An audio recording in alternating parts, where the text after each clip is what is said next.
हमें नहीं पता था, जैसे हनुमान जी को नहीं पता था 7 समुद्र पार करके लंका में आग लगा सकता, उसी तरीके से बिहार के निषाद में वो ताकत है कि अगर वो चाहेंगे खड़ा हो जाएंगे, 7 समुद्र पार होकर भी लंका पे आग लगा सकते हैं। ये हमारी ताकत है, अपने दम पर बिहार में सरकार बना सकते हैं। इसलिए साथियों, जितने लोग पार्टी से पहले से हैं वो अपने गतिविधि तेज कर दीजिए, क्योंकि 25 जुलाई के बाद हमारा यात्रा चंपारण की धरती से हम लोग चालू करेंगे। अभी हमारा मकसद है यूपी, बिहार, झारखंड 3 राज्य में संगठन को मजबूत करना, हर एक घर पे ID कार्ड पहुंचा देना, ताकि उनको लगे कि हम इस पार्टी का ये पदाधिकारी हैं और मजबूती से पार्टी के लिए काम करें। जहां पे भी जाए लगे कि हाँ ये पार्टी का पदाधिकारी है। आज मकसद है कि तीनों राज्य में मजबूती से संगठन को खड़ा कर देना, और उसके बाद चुनाव का समय आएगा और देश में प्रधानमंत्री VIP पार्टी को नहीं बनना है, और ना ही मुझे बनना है। और जब बनना नहीं है तो हमको टेंशन किस बात का है भाई?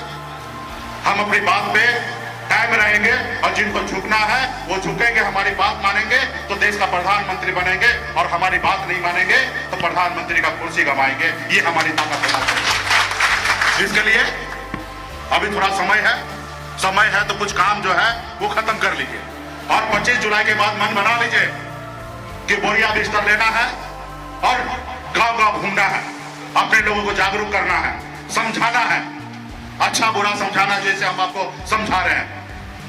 हमारी बात में 1% भी बनावटी नहीं है, हम यहाँ पे बात रख रहे हैं, यही बात को आपको रखिएगा।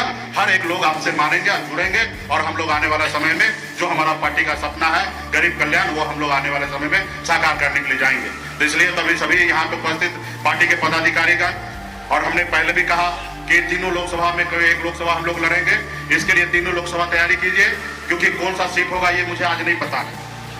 पहले गठबंधन डिसाइड होगा, उसके बाद हमारे कैंडिडेट डिसाइड होगा, उस हिसाब से हम सीट डिसाइड करेंगे।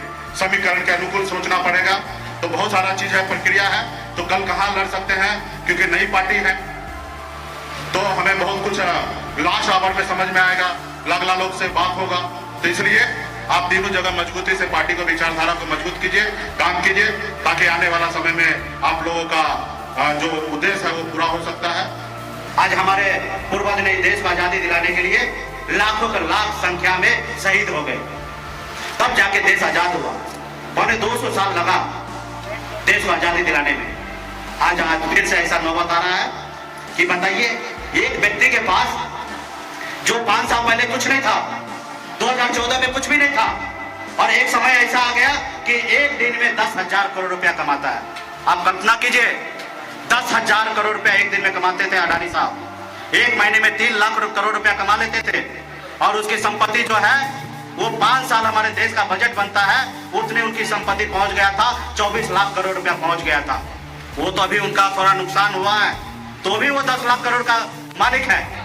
इतना रुपया कि बिहार राज्य 5 साल 10 साल का बजट जितना होता है, सरकार 10 साल में जितना सरकार खर्चा करता है उतना एक आदमी के पास दौलत पहुंच गया।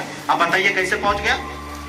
एक एयरपोर्ट, आप एक ही आदमी को 6 एयरपोर्ट दे दिए हैं, हर काम एक ही आदमी को दे दिए हैं, और वो बैठते हैं, और जिस आदमी का 50,000 रुपया तनख्वाह होना चाहिए उसको बोलते हैं कि भाई तुमको 25,000 लेना है तो लो, अन्य तो तुम दूसरा रास्ता नापो। वो व्यक्ति कहाँ जाएगा? एक गरीब का बेटा पढ़ लिख लेता है, मजदूरी करके उसका पिताजी पढ़ाते हैं, सोचता है कि मेरा बेटा पढ़ लिख के हमारा घर परिवार चलाएगा, और आज MBBS कर लेता है, पॉलिटिकल साइंस डिग्री हासिल कर लेता, और जब बड़े कंपनी में जाता है तो उसको बोलता है 14,000 का तनख्वाह मिलेगा, 20,000 मिलेगा। जबकि अगर 10 आदमी को अगर एयरपोर्ट चलाने के लिए दे देता तो वहां पे कंपटीशन होता, अच्छे आदमी को बोलता है आप मेरे पास आ जाइए, वहां कितना मिल रहा है 60,000, चले मैं 70,000 देता हूँ। तो कंपटीशन होता है, उसमें जनता का भलाई होता है, उसको फायदा मिलता है। लेकिन अगर एक ही आदमी के पास सब चीज रहे तो आपकी मजबूरी हो जाएगा। 25,000 में काम कीजिएगा। अभी मैं एयरपोर्ट पे जाता हूँ, वहां पे मोदी जी का, राष्ट्रपति जी का फोटो लगा हुआ है, और उसमें बैठना है तो 1,000 रुपया भरना पड़ेगा। ये व्यवस्था बना दिया है। यहाँ तक सांसद अगर बैठेंगे तो भी 1,000 रुपया भरना पड़ेगा। अब बताइए देश में क्या कर दिया एयरपोर्ट पे? तो कहीं ना कहीं देश को गुलाम करने का रणनीति बना रहा है।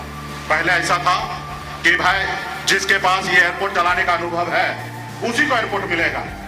मोदी जी ने क्या किया? अनुभव है या नहीं है, आप टेंडर में नाम डाल दीजिए, आपको मिल सकता है। इसी के तहत अडानी जी को 6 को एयरपोर्ट मिल गया। पहले ऐसा था टेंडर में कि एक व्यक्ति को एक ही एयरपोर्ट मिलेगा, बाद में टेंडर में कॉलम को चेंज करके कि एक व्यक्ति कई टेंडर में भर सकता है, और इसके कारण 6 को एयरपोर्ट ले लिया।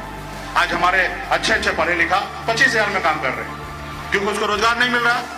मोदी जी बोले हम 2 करोड़ युवा को नौकरी देंगे, नहीं दिए, तो हमारे उनसे यही सब लड़ाई होगा। हो सकता है उनसे हमारा दोस्ती भी हो सकता है, लेकिन हमारी बात तो हमारी बात है भाई।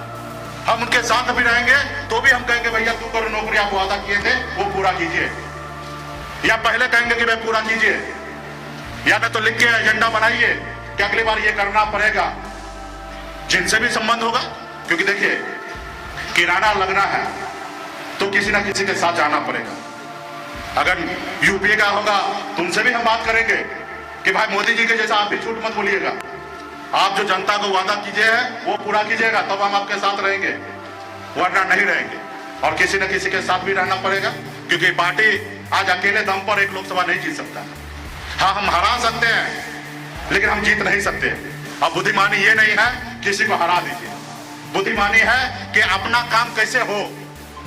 आज हमारे CPI ML से पूर्व में रहे हैं, मैं इनसे बात किया कि भाई आप जिस दल से आए हैं या जिस दल में काम किए हैं ये बहुत अच्छा दल है, खास करके जमीन पे काम करते हैं, हिमालय हो, CPI हो, CPM हो, गरीब की बात करता है। ये आप लोग तो सब अच्छा करते हैं, जिसके पास खाने का पैसा नहीं होता है वो आपके रैली में जाते हैं, झंडा बैनर लेके जाते हैं, अपने खर्चा करते हैं। जब आप पावर में आए तो भाई क्यों नहीं मंत्रालय लिए? आज अगर आप लोग चाहते हैं तो लेफ्ट को 4 मंत्रालय मिलता, माले को 2 मिलता, CPI और CPF को 1 मिल जाता, और 4 मंत्रालय मिलता तो आप काम करते। भाई आप किसान की बात करते हैं तो मंत्रालय रहता तो आप लड़ते, अधिकारी को बोलते देखते कौन अधिकारी चोरी कर रहा है, किसान को यूरिया क्यों नहीं मिल रहा है, तो आप उसके लिए बात करते और तुरंत यूरिया पहुंचाते। तो ये क्या नीति है कि हम डायरेक्ट मुख्यमंत्री बनेंगे? भाई ये तो नीति सही नहीं है। आप एक मंत्री बन के काम कीजिए, जैसे विधायक बन के काम किए हैं वैसे मंत्री बन के काम कीजिए, कोशिश कीजिए मुख्यमंत्री बनने का। आज जब मुख्यमंत्री नहीं बने हैं तो मंत्री बन जाइए, विपक्ष में है तो समझ में आता विधायक बन के काम कीजिए। जब आपका अपना सरकार है, महागठबंधन का सरकार है, तो आप कहीं ना कहीं गरीब को तो आप में धूली छोक रहे हैं ना। जब आपको मिल सकता मंत्रालय तो लेना चाहिए। तो कहीं ना कहीं मैं उसके इस पॉलिसी से सहमत नहीं हूं। भाई एक ही मंत्रालय मिलेगा, एक ही में काम कीजिए ना, पूरा बिहार घूम के, पूरा दल बल के साथ घूमिए, जहां पे दिक्कत है काम कीजिए। जैसे हमको मिला था पशु एवं मत्स्य एवं पशुपालन विभाग 500 करोड़ का अतिरिक्त बजट हमने लगवाया, 7 नीचे के 2 के तहत हमने डलवा दिया, और हमारे बजट में बजट का कोई इशू नहीं था, काम कर रहे थे।